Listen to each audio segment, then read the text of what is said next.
My name is Daniel Hayes. I'm 27, and I live in a quiet corner of Virginia. One of those neighborhoods where everyone pretends they know each other, but in reality, they only nod politely on garbage day mornings. I've always been more of an observer than a participant, and maybe that's why what I'm about to say feels so heavy. This is the story I've never told anyone. I call it My Neighbor's Wife Said. I can't go back home. It began on a Friday evening in late spring, when the air was warm enough to tempt you into staying outside a little too long. I had just come back from the office, an advertising agency where deadlines eat you alive, and I noticed her, standing by the mailbox across the street. Claire. That was her name. She was my neighbor's wife. I'd seen her dozens of times before, walking her golden retriever, watering the flowers in front of their 2-story brick house, waving politely when our eyes met. But that evening, something was different. Her face was pale, her hair tied back in a loose knot as if she hadn't bothered to look in a mirror, and her hands, they trembled as she sorted through the mail.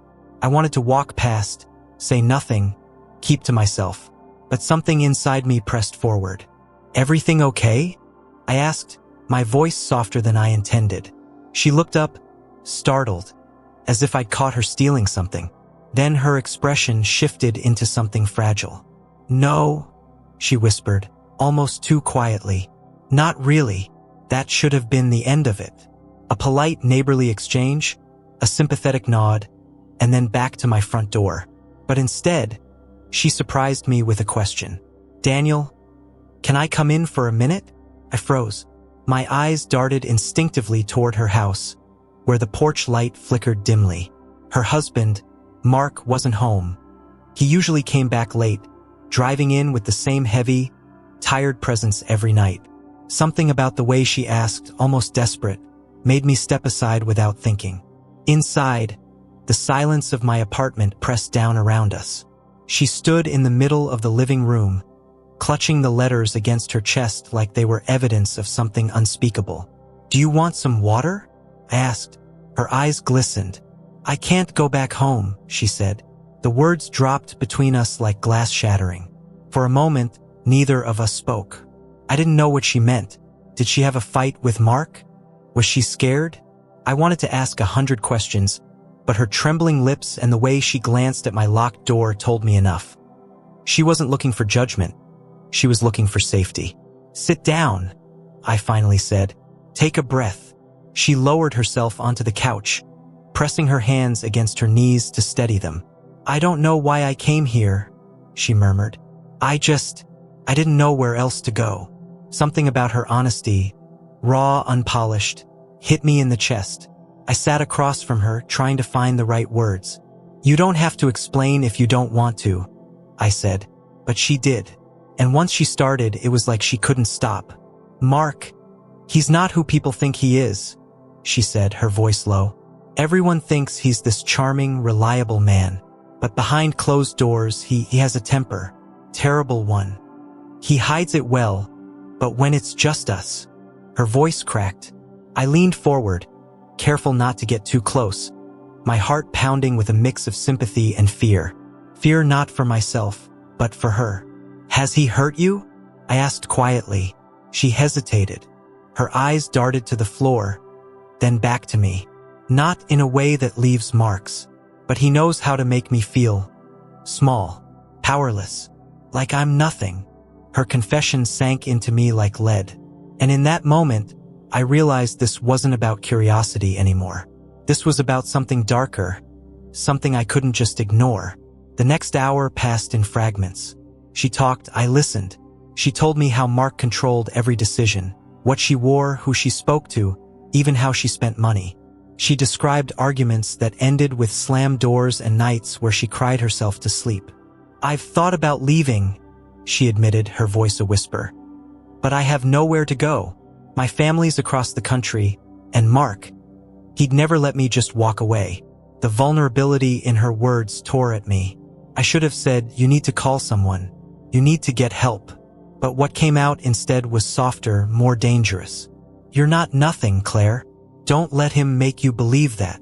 She looked at me then, really looked, as if trying to measure whether she could trust me. And in her eyes, I saw something flicker. Fear, yes, but also gratitude. Then, almost without realizing it, we drifted into silence. The kind where words feel unnecessary. The kind where you're aware of every heartbeat, every inhale, every inch of space between you. She leaned back against the couch, exhaling shakily. "You have no idea how much I needed to hear that," she said. And in that fragile moment, I felt a shift inside me. Something I couldn't name but couldn't ignore either. The night stretched on. Eventually, she stood, smoothing her hands over her jeans. "I should go," she said, but her voice lacked conviction. "Are you sure?" I asked. Her gaze lingered on the door, then on me. "I'll be fine," she lied. I watched her walk out, disappearing into the shadows of her own house. But as the door closed behind her, I knew this wasn't over. Something had begun that night. Something complicated, something dangerous. And deep down, I already knew it would change everything. The next few days were a blur. At work, my focus was shredded. I stared at campaign briefs, nodded at client meetings, even forced a laugh during Fridays after office drinks. But Claire's words haunted me. "I can't go back home." I told myself to stay out of it. It wasn't my business. But every evening, when I parked my car outside and glanced at her house across the street, I couldn't help searching for signs. Was she okay? Did Mark know she'd come to me? On Tuesday evening, my answer arrived in the form of raised voices. I was heating up leftover pasta when I heard it. Muffled yelling carried across the street, the kind that slices through the calm of a neighborhood where nothing dramatic ever happens. I stood frozen at my window, blinds tilted just enough to see the glow of their living room lamp flickering behind thin curtains. Mark's voice was thunder. Claire's, shaking, sharp, then swallowed.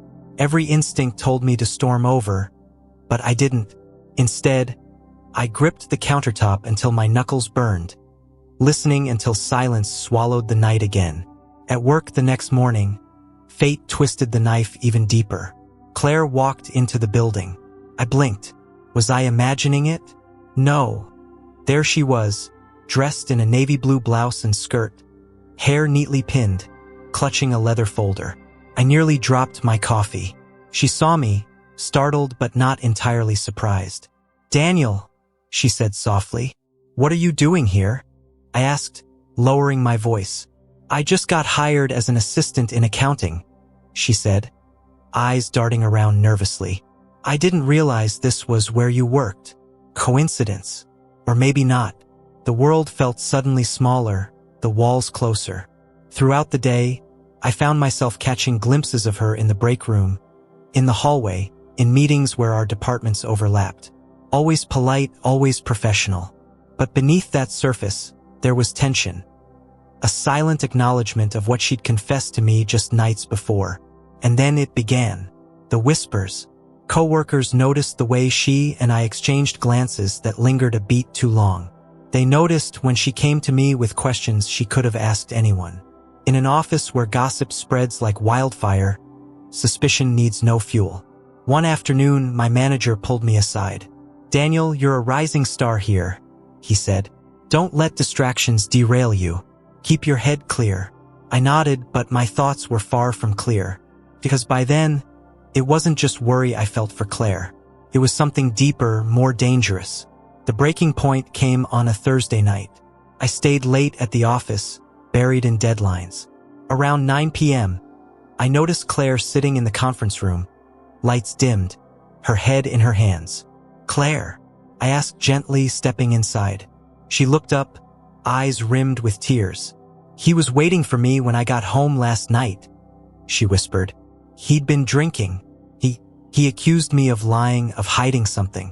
I tried to tell him I wasn't, but he doesn't listen anymore." My chest tightened. "Did he hurt you?" She shook her head quickly. "Not physically, but he threw my phone against the wall. I don't even have it anymore." I sat across from her, my jaw clenched. "Claire, you can't keep living like this. You need to leave him." Her eyes locked onto mine, haunted, searching. "Do you know what happens when women leave men like him? They don't just let go.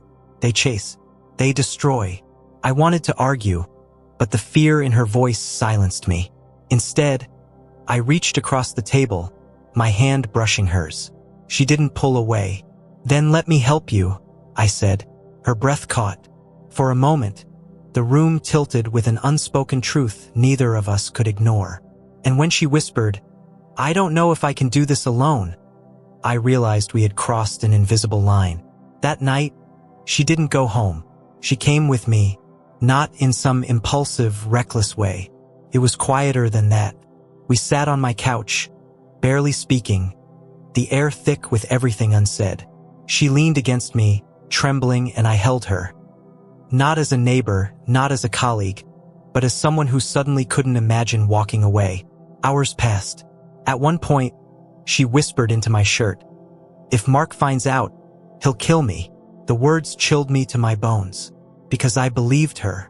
And yet, as her fingers curled into mine, I knew it was too late. Whatever path we had stepped onto, there was no turning back. The next morning, reality hit. Claire slipped out before sunrise, her blouse wrinkled, her hair messy. I watched her disappear into the gray dawn, heart pounding with dread. At work, she avoided me, pretended nothing happened. But later that day, I caught Mark's black SUV parked across the street from our office. He was waiting, engine running, eyes hidden behind tinted glass. When Claire came out, she froze at the sight of him. Slowly, she got into the car. The door slammed, the SUV peeled away, and just like that, the pit in my stomach deepened into something far darker. This wasn't just about stolen glances or whispered confessions anymore. This was war, and only one of us would come out unbroken.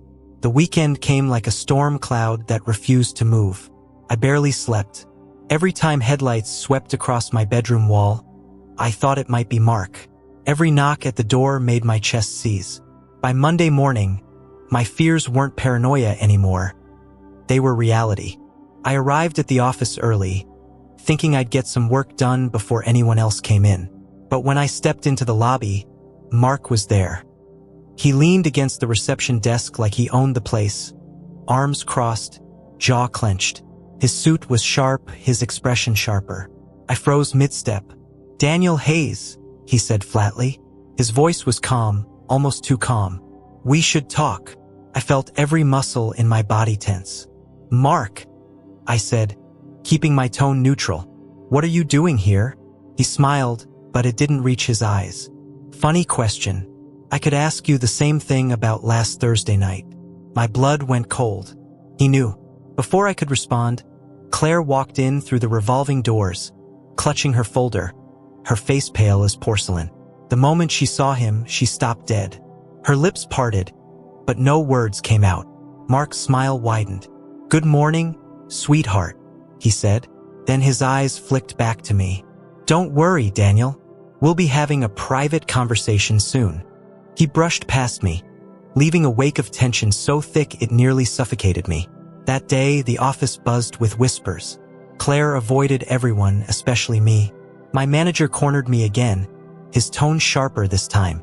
"Daniel, whatever's going on between you and your new neighbor, keep it out of the workplace. This agency doesn't survive scandals." I wanted to argue, but the truth was he was right. Except this wasn't just about reputations or careers anymore. It was about survival. By evening, I made a decision. I couldn't keep dancing around Mark's shadow. I had to confront this head-on. So I drove to Claire's house. The street was quiet, too quiet. Her house was dark except for one dim lamp in the living room. I hesitated before knocking, my heart pounding so loud it drowned out everything else. Claire opened the door. Her eyes were red, her voice shaky. "Daniel, you shouldn't be here." "Claire, listen to me," I said firmly. "This has gone too far. If you stay with him, he's going to break you. And if he knows about us..." She cut me off, her voice cracking. "He already does. He told me." My stomach dropped. "He said if I ever leave, he'll ruin you. Your job, your reputation, everything. He's already talked to people at your office." I staggered back, stunned. "He can't." "He can," she whispered, gripping my arm. "And he will." We stood there in the doorway, our breaths shallow, the weight of our choices pressing down like a storm. Then, a car pulled up behind me.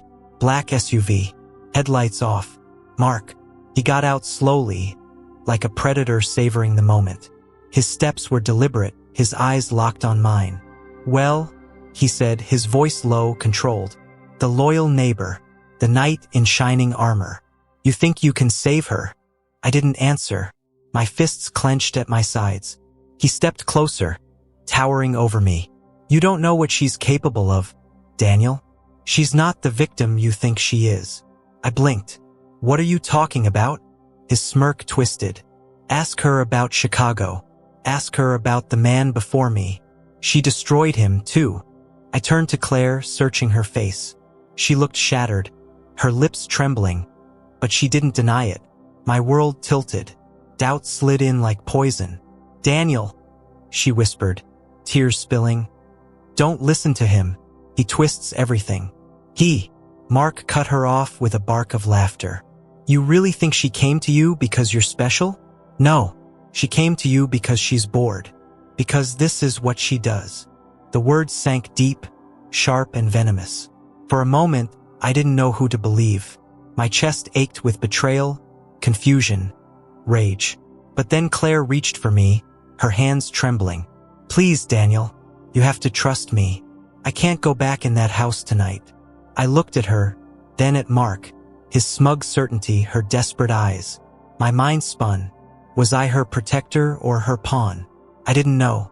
All I knew was that in that moment, I couldn't walk away. So I took her hand, right there in front of him, and that's when Mark's mask cracked. His face darkened, his fists tightened, and for the first time, I saw not just control in his eyes, but pure, unfiltered hatred. This wasn't going to end quietly. This was the beginning of something dangerous, something that could cost us everything. Mark lunged forward. For a split second, I thought he was going to hit me. My body braced, adrenaline surging, but instead, he stopped inches from my face, his teeth clenched, his breath sharp with alcohol. "You'll regret this," he hissed. "Both of you." He turned, stormed back to the SUV, and slammed the door so hard the windows rattled. The engine roared, tires screeched, and then he was gone. The night was silent again, but inside me, a war had just begun. Claire collapsed into my arms, sobbing. "He won't stop, Daniel. You don't know him like I do." "Then we go to the police," I said firmly. "We file a report." She shook her head violently. "It won't matter. He's careful. He never leaves proof. He'll twist everything, make me look unstable." The conviction in her voice sent chills down my spine. She truly believed he was untouchable. That night, she stayed with me again. But it wasn't the kind of closeness people imagine when they think of affairs. It was broken sleep, whispered fears. Her trembling body pressed against mine as though my presence was the only barrier between her and destruction. I kept telling myself I was protecting her. But in the back of my mind, Mark's words echoed. "Ask her about Chicago." The next week, curiosity gnawed at me until I couldn't ignore it. One afternoon during lunch, I searched. Claire Donovan, maiden name Whitmore. A few old records, nothing much, until I found an article buried in local archives from 5 years earlier. Chicago. Domestic dispute. A man hospitalized with severe injuries. The woman, Claire Whitmore. The charges had been dropped. But the story was there in black and white. My stomach twisted. That evening, I confronted her. "Claire," I said, laying the printed article on the table. "What happened in Chicago?" Her face went pale, her hands trembling as she picked up the paper. "Daniel, it's not what it looks like." "Then tell me." She took a long, shuddering breath. "It was my ex, Evan. He was worse than Mark. He hit me, controlled me, made me feel worthless. One night, he came at me with a bottle. I grabbed a lamp. I hit him, harder than I meant to. He ended up in the hospital. They said I almost killed him." Her voice broke, but it was self-defense. "I swear to you, Daniel, I never meant for it to go that far." I stared at her, my mind torn in two. On one hand, her story was believable, even heartbreaking. On the other, it fit too neatly with the picture Mark had painted. a woman who left destruction in her wake. Days passed in a fog of half-trust and half-doubt. Mark began circling like a shark, his SUV outside my place at night. Anonymous emails at work accusing me of unprofessional conduct.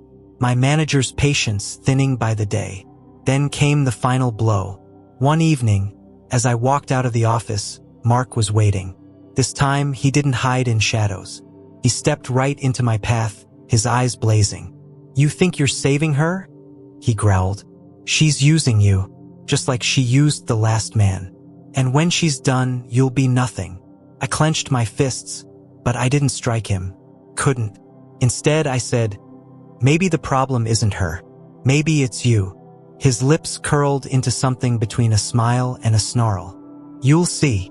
He walked away, and somehow, I knew that was the last time I'd ever see him like that, alive and burning with rage, because 2 nights later, Mark was found dead. The police said it was a car crash. High speed, late at night, no skid marks. It looked like he hadn't even tried to stop. When I told Claire, she collapsed into my arms, sobbing in relief, grief, guilt, all tangled together. "It's over," she whispered again and again. "It's finally over." But something in me couldn't echo those words, because I wasn't sure if it was over, or if it had only just begun. Claire and I didn't last. For a few months we tried, shared mornings, whispered promises, attempts at a normal life. But trust is fragile. Every time she looked at me, I saw questions in her eyes. Every time I remembered Mark's words, I felt cracks in my chest. Eventually, she left, quietly, without goodbye. One morning, her things were gone. I never saw her again. Now, years later, I still think about her. Not with anger, not even with longing, just with a strange, heavy tenderness. She was both victim and survivor, fragile and dangerous, desperate and brave. And me? I was the man who thought he could save her. But maybe saving someone isn't always possible. Maybe sometimes, all you can do is stand beside them for a chapter of their story, then let them go. What I learned is this: love isn't always about holding on. Sometimes, the greatest act of love is knowing when to release someone, even if it leaves you with nothing but silence and unanswered questions. Because in the end, we don't always get the truth. We just get the version of it we can live with. And that, I suppose, is enough.